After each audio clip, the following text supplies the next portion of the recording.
in the book, you start off with a real bird's eye view, and I was wondering if we could talk about some of those things because, even though people know that they're doing the wrong thing, sometimes maybe they should be reminded. So you start off with the 4 killers. Yep. And maybe we should go through those and then talk about some of these pillars of aging. Because the thing you say to the book, on the front cover, it says age backwards and maybe even live forever, which are bold statements. Yeah. And probably get people excited, right? I would hope so, but a lot of people get scared. And let's just talk about that, then I'll talk about the 4 killers. Yeah. This can be a bit of a downer.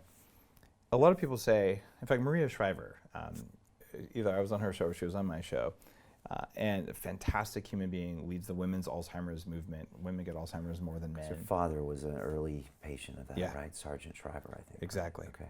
And so you see all this just craziness out there. But Maria Shriver says, I said, how long do you want to live? She said, I don't want to live a long time. Like, I don't want to live longer than the normal amount because, and then you get this sense of dread, and it's wheelchairs, tubes and monitors and diapers and not knowing your own name and being entirely dependent on other people and being forgotten. This is the picture of aging that we have today, and it is completely wrong. Throughout all of history, except for maybe the Vikings, where they would say, go walk off the cliff. Other than that, we had this thing called the village elder, and we venerated our old people because they knew all the stuff that you didn't know. And the reason that I'm so into this is that literally my life was saved, and certainly my brain was saved, and I can do what I can do today because people who were in their 80s who had studied this stuff for longer than I'd been alive said, oh, here's the stuff that works. And here's the stuff that we know about. Here's the latest studies. They had a sense of curiosity, but they had the energy to give back and share the things they knew. So I cultivate relationships with people who are 70, 80, 90, because they know all the stuff that I'm going to find. They know all the things I'm going to hit. And we need a world full of wise people who have the wisdom of decades of experience, who are willing, able, and charged up to go out and do good stuff.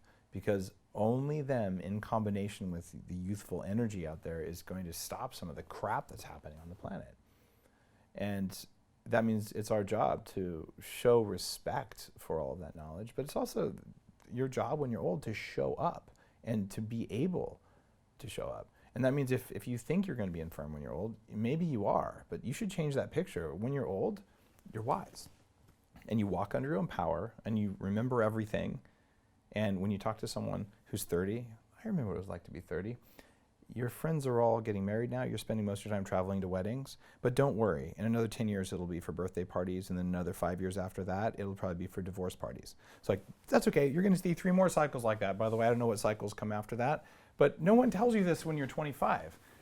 Right? What if we had more of those? And by the way, Brian, if you were going to live for 180 or more years, maybe you'd take better care of the planet.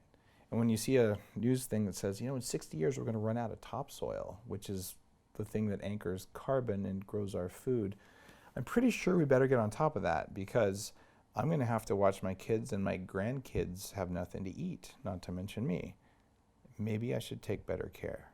And so we will have a much more conscious, aware, caring environment when we have more people who are going to live a long time. And that's why this matters so much. That's really interesting. I've never actually heard it put that way. It's really important. Because with having longer life, you'll just be more considerate. You'll be thinking more into the future, planning more, and then probably just be much wiser at those ages anyways. And you have this long-term view.